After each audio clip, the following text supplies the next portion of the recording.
YCP మాజీ మంత్రి అయిన కొడాలి నాని గారు పార్టీ మారబోతున్నారు అని అయితే కొన్ని వార్తలు వినిపిస్తున్నాయి. సో అంటే ఆయన మారబోయే పార్టీ కూడా బీజేపీ అని అయితే వినిపిస్తుంది.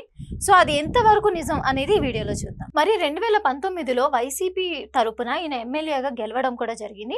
మరి ఆ 5 ఏళ్ల పరిపాలనలో ఈయన మాట్లాడిన బూతులు కానీ లేదంటే ఈయన చేసిన రాజకీయం కానీ అంటే వైసీపీలో కొంతమందిని మెయిన్గా అంటే వీళ్ళకి ఈ ట్యాగ్స్ అనేవి ఉండిపోయాయి అని చెప్పి కొంతమంది ఫేమస్ ఉంటారు.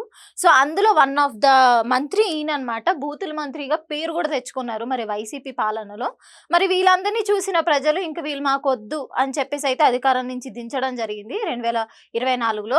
మరి అప్పటి నుంచి ఈయనంటే అంత యాక్టివ్గా కూడా ఉండకపోతుండే. ఏదో కొన్ని టైమ్స్లో వైసీపీ పైన ఏమన్నా ఇది జరిగినప్పుడు మాత్రమే ఆయన బయటకు వచ్చి ఒక 2-3 మాటలు మాట్లాడి ఇలా ఉండే అనమాట. అంటే మరి గతంలో ఈయన పైన ఉన్న కేసుల వల్ల అంటే ఈయన ఎక్కడ అరెస్ట్ అయిపోతాడో ఎక్కడ జైలుకి వెళ్ళాల్సి వస్తుందో అని చెప్పేసి అయితే మరి ఈయన వేరే ప్లేసులకు వెళ్ళి ఇట్లా సర్జరీలని హెల్త్ ఇష్యూస్ అని ఏవో ఒక రీజన్స్ అయితే చెప్పి వేరే దేశాలకు వెళ్ళి కూడా ఉన్న రోజులు ఉన్నాయి.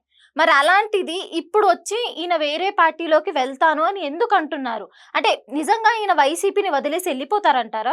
మరి ఇప్పుడు కొడాలి నాని గారు బీజేపీలోకి వెళ్ళాలి అని అనుకుంటున్నారు అని వినిపిస్తున్నాయి మనకి.